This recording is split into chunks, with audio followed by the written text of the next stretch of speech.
Welcome to LaunchPod, a product management podcast brought to you by LogRocket. Today, our guest is DiTieri, Senior Director of Digital Product at Education First. Rich has a broad spanning career from working in tech, founding startups, and managing product. He founded the company Pintley, one of the fastest growing craft beer communities that was hailed by the New York Times as the Pandora of Beer. He continued on to become CEO of the Startup Institute, a professional training and coaching program in Boston, and co-founded Stack Education, a marketplace that promotes more efficient, productive, and speedy clinical trials. On today's episode, LogRocket's VP of Marketing, Jeff Wharton, talks to Rich about the importance of fostering a passionate work culture with the concept of go slow to go fast, what he learned founding the successful craft beer startup to address a key market need, and why aligning mission, roles, and teams is critical for your own career success. So here it is, our conversation with Rich DiTieri. All right, Rich, man, thanks for coming on the show. We've known each other for a long time. It's fun to have you on and get to dig into some of this stuff and maybe a little bit of stuff I didn't know as much about you. Yeah, it is totally my pleasure to be here, man. I'm glad that our 12-year friendship has paid off with my first media appearance in some time. It aligned well that the date worked out today. So let's jump on in. We normally kick this off with a little warm-up to start. I think I've run into this, and I'm sure you have as well. Product management and product in general can be a fairly, to put it loosely, broad role. With that in mind, how do you talk about what you do and how do you frame what you do maybe to someone outside the tech world, right? Like I always use the example, my mother-in-law still has no idea, almost 20 years later of being with her daughter, of what I do. How do you explain it in that kind of context that someone can understand what product management is? Yeah, that's a great way to put it because it is super broad. I don't know if this is a controversial take, but I view it as entrepreneurship is the way I always talk about it, which makes sense for me. And I have the benefit that everyone has ever known me is like, oh, well, Rich is an entrepreneur, so that tracks. But the way I explain it, including to my kids, I have a 4 and a 6-year-old. Yeah. I say I solve problems, right? My job is to figure out, is there a problem that needs to solve? Should we solve it? Which I think is always an interesting question because not every problem needs to be solved. Or is there an opportunity at something to build a solution or make something easier for somebody or whatever? So I tell my kids, hey, you guys know how you play apps on your iPad or whatever? Well, someone needs to figure out if that should get built and what it should actually look like and what it does and all that. And that's my job. So we figure out, is this something we should do? Can we make it better? Can we solve a problem for somebody or build something fun or cool or interesting? And then I get the people together who actually know how to do it because I don't actually know how to build anything, but I'm good at bringing people together to do it. I love the framework. People often, I feel like, leave out that second part of like, you were so busy figuring out if you could do it, you didn't think about if you should do it. That's right. I love that's the Jurassic Park. Exactly. Yeah. Tools. We all have the things we use and love and can't live day to day. And I feel like even though we're in a world where we're over-tooled work-wise, are there 3 things that you can't live without? You know, it's so simple. I was trying to think about this ahead of time. It's funny because I've actually never really considered myself a product manager. So when you were asking me to come on here, I was like, oh man, I got to think about it. You're such a product person. Like you've always been a product person. But it's funny. I didn't think about that until a few years ago when I started here, which had that in the title. And it certainly is more formal in that way than in any previous work I've done. But there's really only 3 that I really care about. Honestly, which is it's Miro, Asana, and Microsoft Teams. We're a hybrid team. I'm remote. I got a couple of people on my team that are spread around the country. Most of them are in Boston. So Teams is like critical. But Miro and Asana, if those don't work, like everything comes crumbling down pretty quickly. So yeah, I'm just a big fan of those. We're big on project management in Asana with a bunch of automations and things to just, it's so easy to just like lose focus on what you're doing when you have a million problems to solve. There's an abundance of opportunity to build cool things and solve interesting problems. To me, they're like blinders. I open it, I filter, and I'm like, cool, now I'm thinking about nothing else. Yeah. Back to should you solve it? And it's not always don't solve it because we might get T-Rexes, but just more like, is this the most important thing to work on? That's right. Is this actually a priority? Does this move the needle on the business or not? Yeah. Does this solve a problem that's really relevant for somebody or is acutely painful or not? Exactly. And if it's not, cool, it's going to go into the backlog. Now, I'm kind of interested to hear your answer on this one. We joke on this show that people come to product from all sorts of different backgrounds. And I think we had last week someone who has been in product since the late 90s to now. I think he's the only one we've had on the show since doing this for 9 months or something at this point who had that background. But you have an especially esoteric one. I mean, you've been a founder, you've done biz dev, you have been a founder again, you were a consultant at Deloitte. You've been all over before you came to like a capital P product role, even though I do maintain you have been a product person for as long as I've known you. Looking at the world of product right now, what's a controversial thought you have, or what's something you see that's popular that you think is being done wrong or maybe not being done that should be approached differently? The one that I see crop up in my world, and I have to be honest too, I'm not hyper connected to the rest of the product world because again, I just didn't consider myself as like that person. I'm way more in the entrepreneurial startup-y sort of mindset. Yeah. And a problem that I do see come up here is letting the tail wag the dog, meaning somebody has an idea and they're like, I want to do this because it seems cool or it's what the customer would want, but it might not be. Or the worst case is the technology driving the business versus the business driving the technology. We're aware of it. Like we talk about it at work a lot. Like we have something comes up, it gets into a product meeting about, we want to go and do this. And now we actually have people around the room who might raise their hands and say, hey, this might be the tail. Let's not do that thing. To me, that's far and away one of the biggest. The second thing I'll say, and I think it's how I ended up in this job actually, because there were folks in the role previously that kind of like never really got the stuff across the line that we were hoping to, is thinking about all the different parts of the business. And rather than often just the technology or often just the customer, which are good, you got to understand both of those, but marketing plays a role. Yeah. Finance plays a role. The CX, the support team plays a role in understanding, hey, if we're going to go and solve this problem, build this thing, build this product, try to roll this new thing out, whatever it is, there's 10 business processes that are affected by this. And if we don't make sure we understand the waterfall effect of that, you accidentally break stuff like really easily. Last summer, we were a week away from launching a huge internal product and we almost broke the business. Somebody literally had to raise their hand and say, hey, heads up, have we figured this little thing out? Because if we don't, I think we kill the business like overnight. And we were like, whoa, that never don't do that. Yeah. And it had never come up. And it was like that one conversation with a particular person in a particular business unit that didn't seem like they'd be affected was like, hey, wait a minute. I think this assumption you have isn't true and it's going to break everything.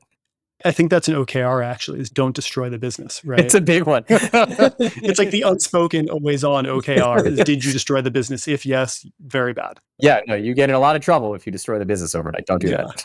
Yeah, you might even lose your job. So you're coming at this, I think, very differently than maybe long-time capital P product people. Being integrated now into a much bigger org, because you're coming from companies that either you founded and took 0 to 1 to, a lot of people, to EF, which is a fairly large company, thousands of people. What do you see around you that product folks are doing that rubs, maybe other stakeholders the wrong way? Like, where is there room to improve how that function works across the board? So EF is interesting here. It's like weirdly siloed. It is the biggest company that you don't realize is the biggest company. We have over 50,000 employees. It's huge. Yeah, it's huge. It's massive. Our Boston office is something like 3,000 people. To put in perspective of how much bigger it is in Europe, like Zurich is our headquarters, and it's just so much bigger. But it's interestingly very siloed. So I'm in this cool spot where I am running digital product for basically 2 internal startups, which is like obviously a good fit for me. But I don't cross paths a ton with some of the other businesses' product managers. But I see their biggest challenges for sure are that it's just very difficult to manage all the stakeholders in that large of an org. Yeah. You have a very large business. I actually don't even know the numbers. So just big is the answer. You have some big business and you have to be super careful not to break a thing that's working. Yeah. And so the product manager's jobs here for some of these larger businesses are like, they're very difficult to succeed at, I would argue, because as you're trying to iterate and make things better, you're always judging it against the cost of, hey, like this tweet, like if there's a negative effect of this thing, like that's a huge impact on a massive business. So they have to iterate, particularly on technology, very cautiously. Yeah. The folks have done are doing a pretty good job with it, but it means you have to go a little bit slower than you might want to. And so folks that have struggled sometimes come in, try to be really fast and bump into a bunch of brick walls and go, oh man, this isn't going to work because it doesn't solve a problem for these 10 people, even though it solves for these other 5. And then they have to stop and totally shift strategy and try again. And so the go slow to go fast is often a better method I've seen. It's worked well for us. Right. It's one thing if you accidentally destroy the business that is the new upstart within a $1 billion company, then, You can probably fix that. But if you destroy the main one, that's really bad. Yeah, I mean, even if you just hurt it a little bit, it's really problematic. Yeah. And EF is interesting. It's not a digital product company. It's a real world experience. It's international education and travel education and life experience that is almost hard to define. There's like a spontaneity that happens there, and serendipitous learning that is like you put an experience together and you have this serendipitous experience that changes your life. You can't totally productize that in a perfect way, and certainly not digitally. Yeah. So the digital stuff is second class to that here. It's really in support of the in-person experiences. And so you treat it with caution. The digital is more about enabling those serendipitous experiences. And how do you help that happen? It's not the business itself. There are businesses here that are more digitally focused, but for the most part, it is real world experiences. Yeah. Yeah. Let's totally pivot here. You posted something on LinkedIn that goes back to even long before you and I met. And you talked about in college, but I loved this kind of core thesis that you put forward of find your weird little club, surround yourself with the people that inspire you. And that's just so freaking cool. The idea has been put forth before, but you crystallize it in just such a cool sounding way that I'm like, yeah, of course, Rich would put it that well. You talk about listening GZ Basement over at college and kind of what that turned into for you and how that inspired you later on. How has that led to how you look at kind of building networks or building that weird little club in other ways now? I'm so glad you picked up on that one. I'm not a big LinkedIn poster. I'm like just super not that big about LinkedIn. I realized when I was researching to talk to you today. yeah. Boy, Rich has not said anything on LinkedIn in years. No. I really don't. But I logged in for the first time in a while, and I got inspired by this post of my friend Blair Neal. He used to go by Blar. It's like hard for me to not say Blar, but his name is Blair Neal, and he had reposted this time that he had been the digital art production person for this band called Fantagram, which is like a very famous band these days. But we actually booked at GZ Basement a million years ago at our little venue. We basically ran a music venue in college. And it was him sharing this amazing experience of when he ran it at some big festival in LA. And it made me realize how transformational this little club was. So here's very quick context. Yeah. I went to RPI. It is literally where the word nerd was invented. It stood for drunk. It stood for drunk spelled backwards, KNURD, for all the nerds that stayed home and studied instead. Not the most social school. I think it was ranked the second most depressed student body in the country or something when I went there, which makes sense because they also had the second most homework out of any college in the country. So I was like, yeah, I think these are correlated. But anyway, I, sort of a tougher first year, and then eventually found this club, and it was full of just like a bunch of creative weirdos, who were making a bunch of digital art. Everybody was in bands. I was in bands, and we ran this music venue and had all kinds of creative people and artists and musicians and everybody coming through the space. And we were totally the weird kids on campus, like for sure. And I have followed these people over time, and so many people have gone on to do incredible things. And to this day, my closest group of friends are still the people that I met at that. People who were in my wedding, my best man, all that stuff was all from that little club. And a bunch of them really went on to be tremendously successful. And what I found when I was reflecting on it was that they are all like these super curious people who get obsessed with the thing and are just sort of like, this is my thing. I'm going to go and be amazing at it. And just kept on trying to be amazing at it and stayed hyper curious. There were all people that, you could talk to about some random topic that came across in front of you that day, and you'd talk about it for hours. And so I was thinking about how I followed that through my career totally. So I've found that there's like this addiction, or I'm energized at least, magnetized by curiosity, and I'm allergic to apathy. And I think if in your career, like in a given job, I certainly think about it for myself. I've done a lot of career coaching. I think about this when I'm coaching people on career choices. If you don't feel like you fit in, if you don't feel like you can have long conversations with people about something, I love when I'm working with coworkers and some random topic comes up about, I don't know, like physics or some biological happening or whatever, and you just go down the rabbit hole with them and realize, oh man, these people obsessively are interested in learning and growing too. And if you're surrounded by folks who don't have that drive to just keep consuming information and keep growing, you just find you might be getting a little bit stagnant. With an ethical side of it too, and caring about your work. So the Deloitte thing was interesting. I started as a consultant, like you said, and I just so never felt like I fit in there. I was pretty good at the work. I could succeed at it. but I couldn't make myself care about it. A lot of it. Some of it I did, but a bunch of it was like, man, I just like, it's very hard to be interested. And I found a lot of my colleagues, people I was working with, didn't feel like this weird little group of people that I could just talk to about anything. I got a lot of kind of weird looks of like, Rich, why are you like talking about this weird thing? I don't know. It's interesting. And I just didn't last at it. I felt so allergic to it. And then when we went and started Pintley and found the startup ecosystem in Boston, that's when I found, oh my God, I'm surrounded by people who are passionate about solving problems in ed tech or healthcare and biopharma things and alternative energy and things like that. There are problems that people really care about solving, even though they're overwhelmingly challenging, and they're having fun. We were having a blast back when we were at Mass Challenge and those early days, and even still now, because if people care about what they're doing and it's easy to talk to them and it's easy to collaborate, even when it's hard, then the work is fun. And it's easier to be successful, I think, too.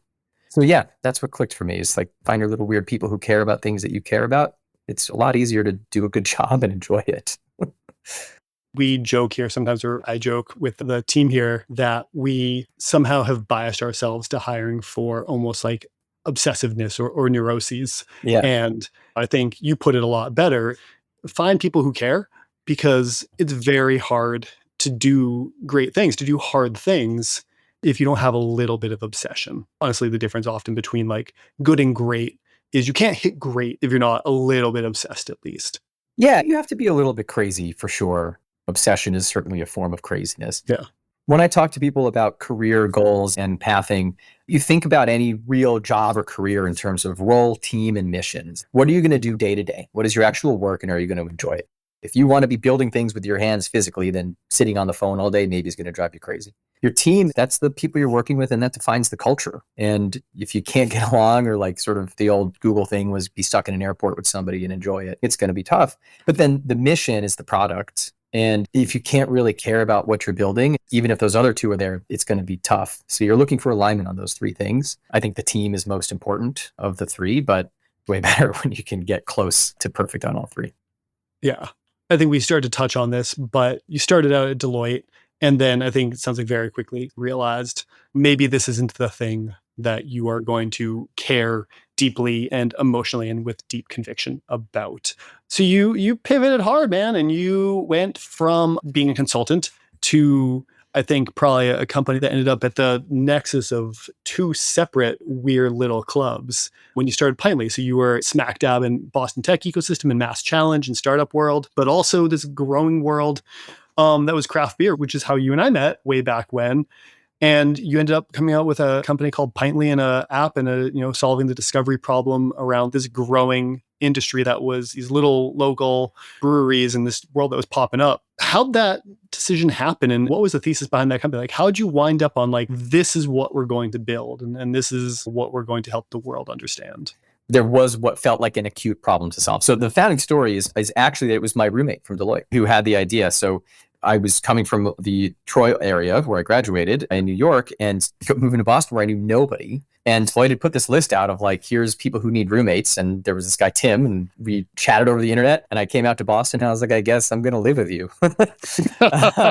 So funny that stage of life, how that happened. You're like, yeah, sure, that works. I'll live with you for a year at least. Yeah, totally serendipitous. And basically what would happen is we would travel for work. We would fly out on a Monday. It's called the 3-4-5 work week. You're somewhere else, Loop City, Nebraska, or Harrisburg, Pennsylvania, or wherever I was at a given time, and then fly back Thursday night and then work from your home office on Friday. And we would basically both get back to our empty apartments on Thursday night and have a beer. And we were both getting pretty into craft beer. And it just started coming up like, man, there's just so many. Like, how do you know what's good and what isn't? And that was the original thesis. Like, it was his idea. And the idea was, how do you help somebody like my dad, who's been a Local 3 union electrician for 40 years and a Bud Light drinker? How do you help him find something that he's willing to take a risk on? At the same time that you help someone like one of our Deloitte colleagues who drinks Bud Light limes and cocktails every time, but would never consider reaching for a craft beer because he's like, I don't know if that's any good. What even is that? What is a double dry hopped imperial stout? Is that going to kill me? Right. And so the idea was, let's make it easier to discover, and you can rise the tide of the whole industry if it's more accessible, because at the time it was very inaccessible. The only real place to read about it was like Beer Advocate or somewhere that was, I think, very initial magazines or message boards or stuff. It's a very insider baseball community. Very inside baseball, very in the weeds on little tiny specifics and terminology jargon that if I said any of those words to my dad, he would be like, I don't want that. And like, that would be the end of it. Like it just wouldn't happen. And so we were like, let's make a thing that makes it easy to discover. That was the initial thesis. And then the second thesis that was, hey, this can be a business instead of just like a cool thing is breweries probably need help growing. They're these little tiny companies comparatively. They're all basically mom and pop startups taking out small business loans for the most part to start and then helping them grow because they're competing against even Budweiser and these massive companies that have multi-billion-dollar revenues and many multi-million-dollar ad budgets. And so how do we help do that? Turned out the first thesis was right.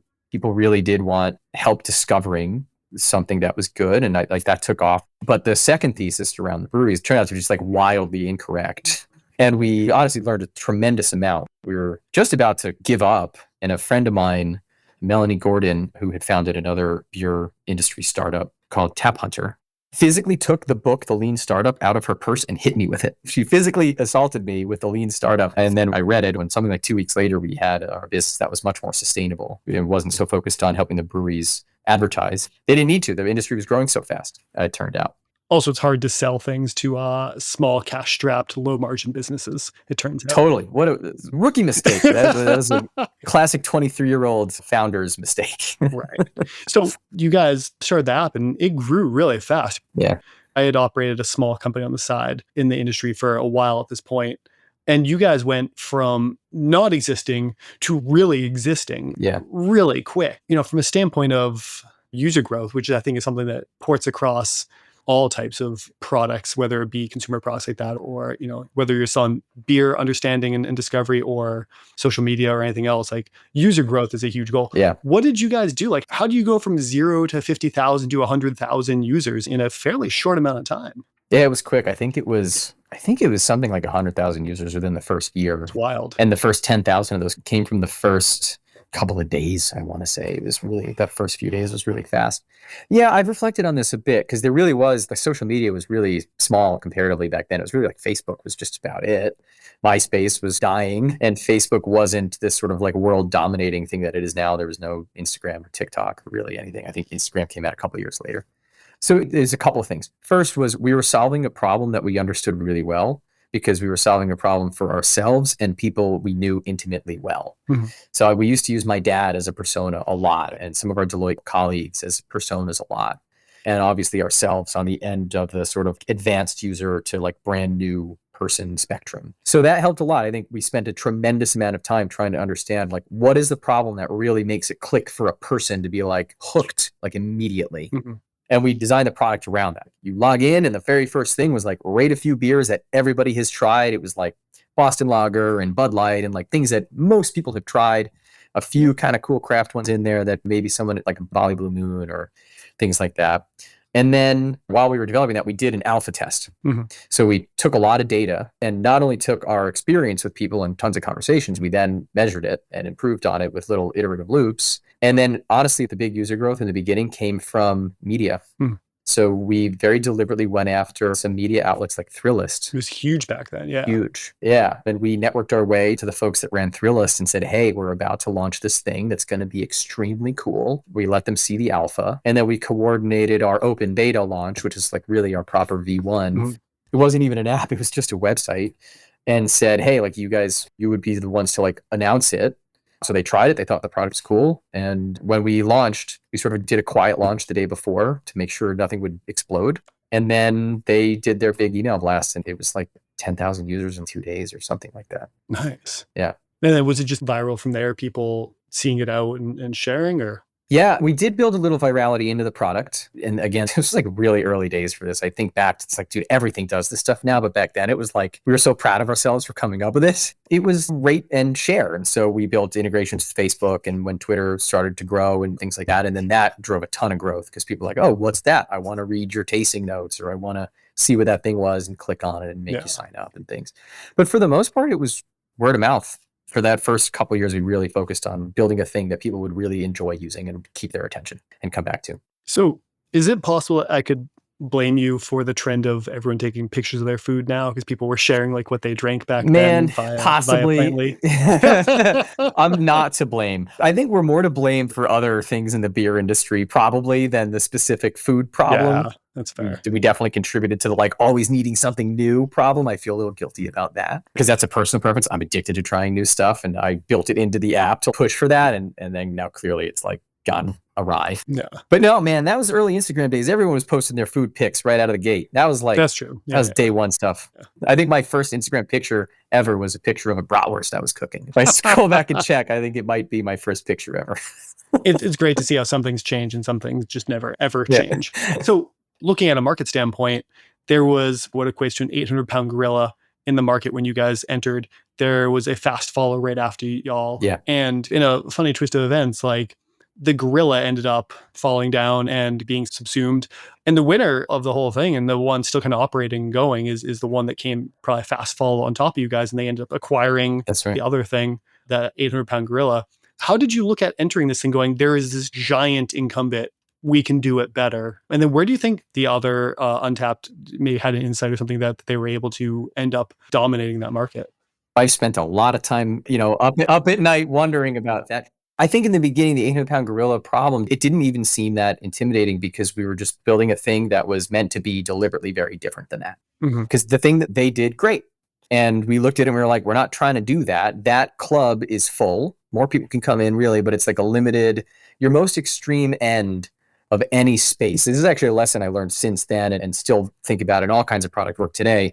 If you're designing a thing for only the hardcore enthusiasts, your market is really small, really picky, really cheap, and like very difficult to serve. I'm big into cars, and that's a whole problem in the car space too. It's like the enthusiasts are the pickiest, and it's very hard to satisfy them because nothing is going to ever be good enough. So that was their market. And we were like, no, I'm going after the great wide middle. I want to go help the regular people. So it didn't seem so intimidating there. The Untapped stuff, I think, is really interesting, and I've thought a lot about that too. They did come in right after us. They had a slightly different angle. It was all about check-ins, which was just becoming like a big thing with Foursquare at the time. It was like a new idea, and it was cool. It was super cool. When that app popped up, I looked at it and I was like, damn, that's pretty good.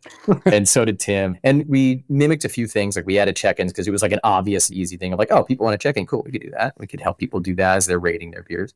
But honestly, the big thing that changed was we were pivoting on purpose right around that time to move away from a model that, in order to exist as a business, like we had all left our jobs. I quit Deloitte, Tim quit Deloitte, my co-founder, Shannon, who was in Wisconsin, our technology guy, he had left his job full time. And so here you have three people who need to live off of the business. Yeah. We had raised some money, but it only gets you so far. We needed the app to be sustainable. And the folks that had started Untapped did not do that. They were able to last in their day job longer, whereas we couldn't possibly be consultants and do this at the same time. It was like totally impossible. Yeah. And so we realized, hey, there isn't really a good business to solve for breweries here. Like they're not going to benefit from this. There isn't something there. We pivoted to in-person experiences, which we were very passionate about and did solve a problem.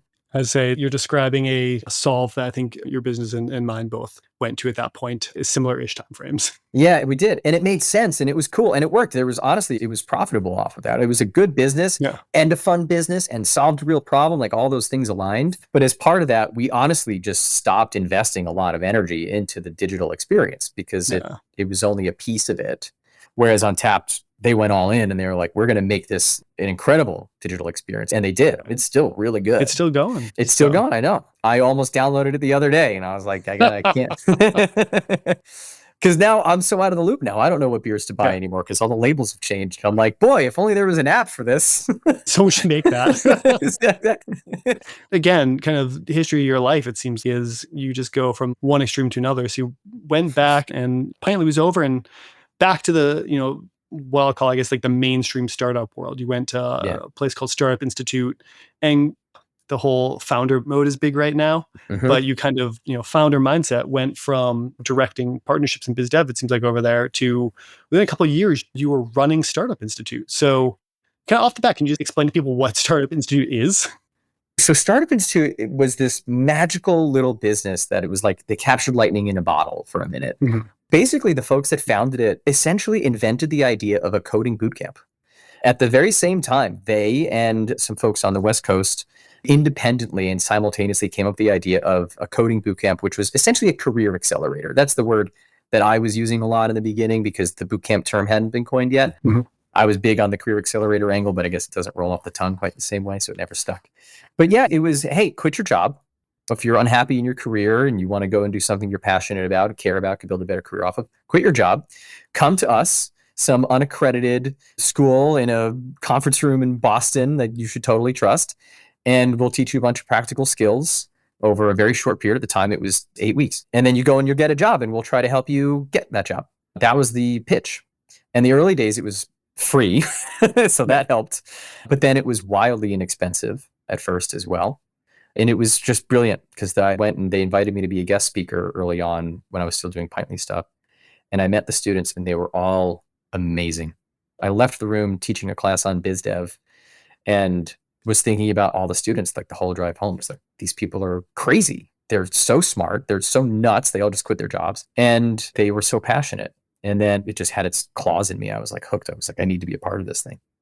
Maybe I'm wrong, but I'm assuming you don't take someone and accelerate them from joining the company and speaking to business development to CEO because everything's going hyper smoothly.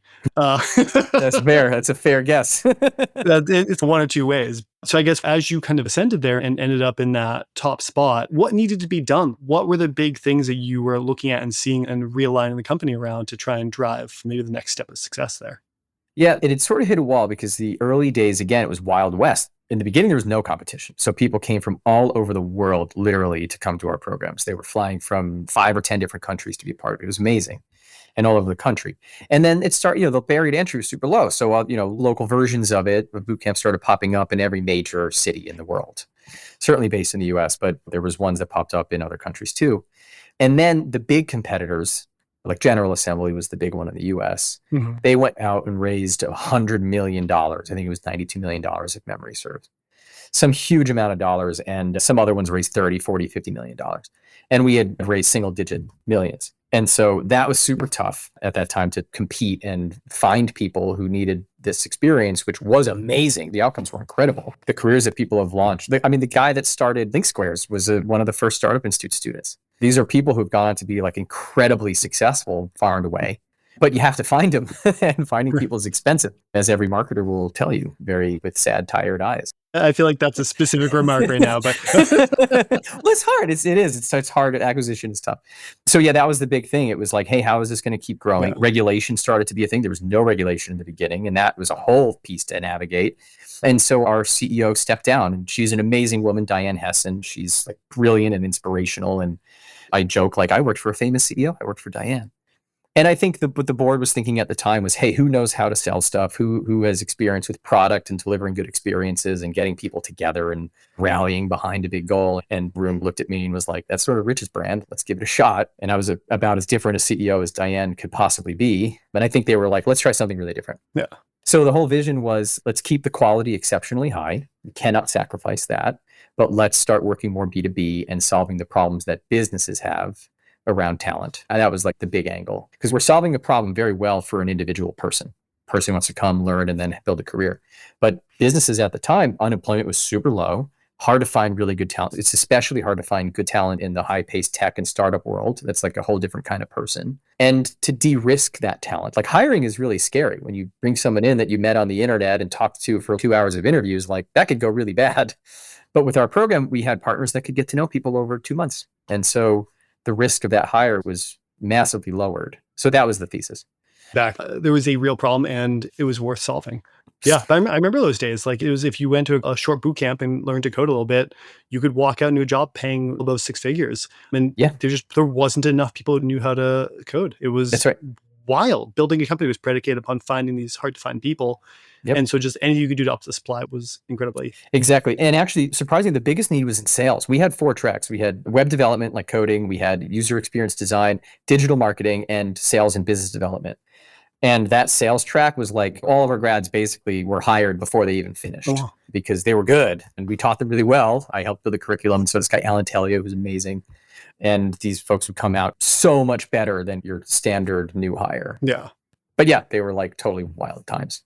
I mean, it makes sense. Like, how do you de-risk The scariest thing in the world isn't hiring always. It's hiring people directly out of college or with no experience Yeah. in an area, because you have nothing to go off of, no references to talk to. You're just going off of like work ethic and do you think they have potential? So anything you can do there to de-risk that changes the math on it. So that's hugely. Totally. You went from there, ended up founding Stack Education, which I think at face seems very similar, but I think probably has some very important differences though, right? Like I'm assuming you didn't just leave for fun. I'm assuming something was there. But like, is there more to kind of leaving and founding this, or is it just, hey, this is an important problem to solve and I have the itch to go be a founder again? Yeah, I super didn't have the itch to be a founder. I was so tired, man. Then I was actually about to have my first child. My son, Richie, was born basically the day we founded Stack. So it's always easy to keep track of everybody's age and how old the business is. There you go. There was a really big opportunity that we wanted to solve, that we felt an ethical drive to solve too. Basically, what we were seeing at Startup Institute was that a lot of the folks that came to it were probably going to be successful no matter what. Then we were looking at the higher education space and saying, man, you've got like something like 60% average completion rate for college. And if you think about that, 40% of people start college, take on debt, and then never get that degree. And now today we're seeing all the downstream effects of that with conversations around debt and student loans and all this stuff. And so we saw this opportunity to go and help education, higher education that was like really entering a tough spot just at the beginning of that timeline, and bring this kind of hyper practical outcomes driven education to them. And my leadership team and I were like very passionate about it and very capable for it. And essentially like the board at SI just didn't share the same vision and how to approach it. I didn't really have faith that we'd be able to do a good job at it, which made me not want to do it. If it's worth doing, it's worth doing right. And it felt like it's not going to be right. And so it finally just hit a wall and was like, yeah, I think the vision's never going to align. So we left. I didn't actually intend to found it. It was a couple months later, they basically reached out and they were like, hey, I think we want to do this. Do you want to do it too? Because I was just taking time off to basically try to be a good dad. And then we went for it. And it was different. It was a different kind of program, all new subjects in a bunch of cases too, and directly partnered with universities so the universities could offer it to their alumni and continuing education students and stuff. Yeah, no, I dug deep and found some of the old Voices of Stack videos. To your point, it really served a purpose to elevate people up and help people change the course of what they were doing and markedly change their career for a much more upwardly mobile setup. It was super rewarding. It was like, there's still people on the street that if I see and remember from those times, like you feel emotion to see them because you're like, oh my God, I see your life and you're like succeeding and I love you. It's like, it's amazing. Yeah. On the scale of like problems should we solve, you have bring back T-Rexes on the bad side and help people get more educated and grow their personal and career and raise themselves up is probably on the very, very good side. Totally balances the fact that you made like the beer app that got people just obsessed with novelty. I really did. I'm like forever spending my career trying to make up for that transgression. That is a karma balance right there, man. It is. And now it's pivoted. It's cool. We've moved on from the educational piece and at Stack. Now we actually got into the healthcare space. Funny enough, right before COVID, we got into clinical trials and training people to work in that space. And then COVID happened and it was like suddenly everybody's talking about 3-phase clinical trials. It was like never a sentence in normal conversation. And now we're building AI technology to help that industry, to help the workforce there. So again, we followed hey, there's a problem to be solved. It's got its challenges to solve it. There's a bunch of issues in the higher education space, but hey, look at this, the academic medical center space. There's a huge opportunity around educating that workforce, which we still do, and using tech now actually help rise that whole tide. And you're still involved at Stack. Yeah. So you're still engaged there, but through all of that, which is a hugely valuable and awesome organization to be a part of, you have come out after almost 20 years of doing this, your first capital P product job. That's right. It's the first time it's in a job title and it's a huge company. It's so different than the last 10 years of my career, but it's so fun.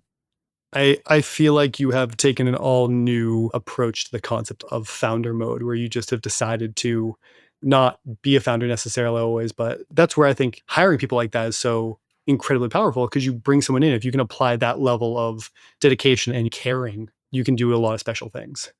I agree, not to like break my own arm, patting myself on the back, but I think like there's like certain roles that really benefit from having that kind of perspective. It's awesome. I've gotten to build it on my team here. Like everybody on my team we call ourselves the tech team. The tech team here, they all really care. Yeah. And we're able to share a perspective on all the different parts of the business, which I think is one of the hardest things to do and succeed at in a product role, as I've learned, is if you don't understand the effect of a decision on the marketing team because you don't understand what marketing is doing, then you could cause a real issue. I'm fortunate that I've worked in every part of a business as an entrepreneur and as a founder. You have to understand all of that. And so my team sort of has benefited from that too. And it's this like crazy high performing team that does not have to work at a frenetic pace. Nobody's like losing their minds and pulling their hair out, because we can approach problems deliberately and try to solve them on purpose and go slow to go fast, because we were already ahead of the curve a little on thinking what all the sort of downstream effects are for decisions. Yeah. And we're not technologists first. We're business problem, business solution people first, and the tech comes second. So we generally avoid the tail wagging the dog problem a lot. And that's what I meant by, like, in my mind, you've always been a product person, despite whatever your title might be, because I think something that's helped in my own career is you can be a marketer, you can be a salesperson, you can be an engineer, you can be in product. Being a product person just means you look at the entire system, or you're looking at how it all works together for what's the big goal you're solving. And if you can do that, you're going to accelerate in whatever you're doing. And if you can't, you're probably going to be a little slowed for no matter what your title says. I think that's a great way to put it. I think if product folks can think of themselves as entrepreneurs and broader business problem solvers, I think that's a path to success in my experience. Exactly. It's been a long time since you and I talked, so I could go on forever, but we come into the end of the show and I want to give you the rest of your afternoon back. So for people who want to follow up on other things, maybe ask you about your favorite beer or how you grew or how they can maybe contribute to Stack, where can people find you? Like, what's the best place? You said you're not really on LinkedIn. It's still probably the best place. You could find me on there. I can miss the message for 2 weeks and then reply and apologize, and I will mean it, and then say, hey, sure, I'll be in Boston and we'll meet up. Feel free, probably LinkedIn's the best. It's probably the best place to find me. You can sometimes find me at Lingo, which is EF's bar on their first floor. Whenever I'm in Boston, I'm usually there. It's got a great craft beer selection and surprisingly good food. Awesome. Cool, man. Well, it's a pleasure having you on. Thank you so much. And let's not have it be so long before we talk again. Yeah, for real, Jeff. Thank you so much. It was a total pleasure today. I really enjoyed it.